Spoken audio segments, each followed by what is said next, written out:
When the great Gothic cathedrals first rose in medieval Europe, they seemed to defy the very limits of human craftsmanship. Colossal arches of stone, walls rising like cliffs, spires stretching toward the sky, structures so vast and ambitious that people believed only divine inspiration could explain them. But behind those soaring stone facades, hidden high above the vaulted ceilings, lay a different kind of miracle.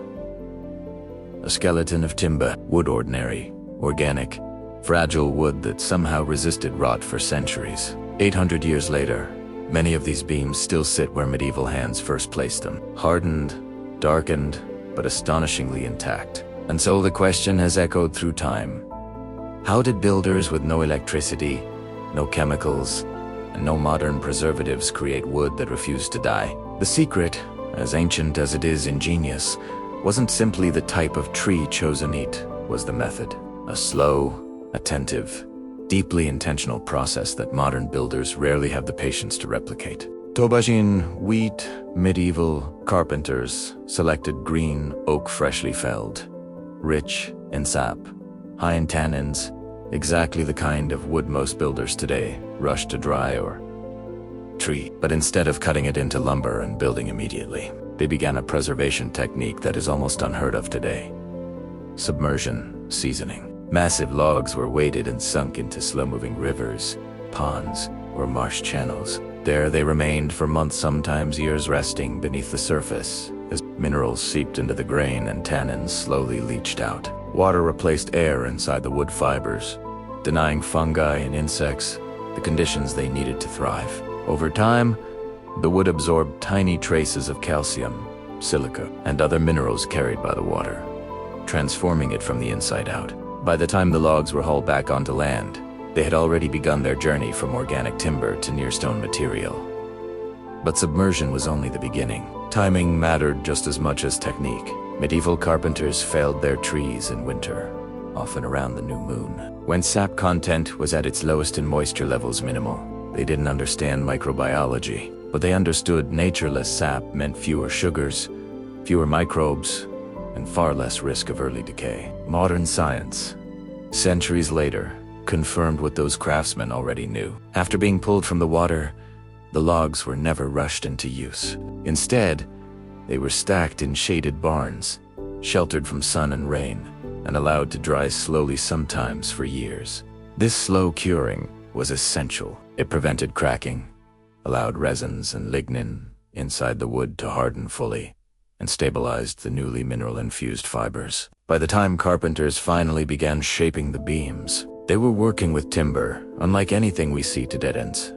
Hardened, partially mineralized wood that behaved almost like a fusion of plant and stone. And then came the final touch: preservation through oils, ash, tar, and smoke. Hubby records and surviving workshop manuals describe mixtures of linseed oil, pine resin pitch, and tar heated gently until thin enough to penetrate deep into the wood grain. These natural oils sealed the timber, locking out moisture and enhancing the hardness created during the long seasoning process. In northern regions, beams were often stored in smoke-filled chambers before installation. Over time, tar vapors coated the surface with creosote-like compounds, natural antifungals, and insect repellents. It was the same principle still used in Japan, esijaksugi technique, where wood is lightly charred to create a carbon shield that can last generations.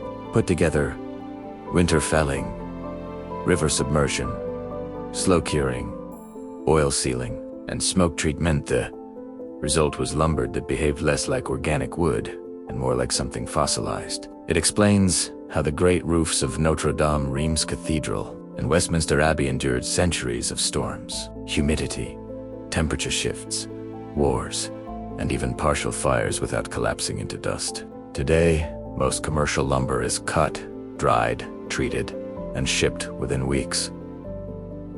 Speed is the enemy of permanence. Modern boards warp, crack, and decay, because they never had the time to become stable. By contrast, the Gothic method embraced slowness. It relied not on chemicals, but on rhythm season, water, air, smoke, and time. Nature did most of the work. Craftsmen simply knew when to listen. For anyone today seeking natural durability, The old ways still outperform most modern treatments. Hardwoods rich in tannins, oak, chestnut, black locust respond exceptionally well to submersion seasoning. A pond, a stream, or even a large tank can replicate the medieval process. 6 months of soaking for small beams, 2 years for large ones. 10 patiens, slow drying in shade, never kill heat. A final seal of linseed oil and resin, allowed to cure fully. Wood treated this way can last decades outdoors and centuries indoors, without a single chemical preservative. This isn't theory. Restoration teams in France, after the Notre Dame fire of 2019, turned back to these forgotten methods to rebuild the ancient framework, knowing only the old ways could match the durability of the original timbers. In Manuales, the Gothic builders were more than craftsmen. They were philosophers of material and time. They worked not for the present, but for the future. They built, knowing they would never live to see the final form completed. Their patience, their discipline, and their respect for natural processes allowed them to create structures meant to outlast empires. And their wood choir, hidden, steadfast, carried that legacy forward for centuries. Today, we live in an age that favors speed and efficiency. But the survival of medieval timber reminds us that longevity requires a different mindset. Craft must be slow. Materials must be treated with care, and great things, whether cathedrals or simple beams, must be built with an eye toward centuries, not seasons. The Gothic secret that defied rot wasn't lost, it was forgotten, buried beneath modern haste. Yet it still stands, waiting to be revived by those who value patience, precision, and the quiet genius of old-world craftsmanship. If this exploration has given you something new to appreciate about the past, consider diving deeper. There is still so much the medieval world can teach us if we take the time to listen.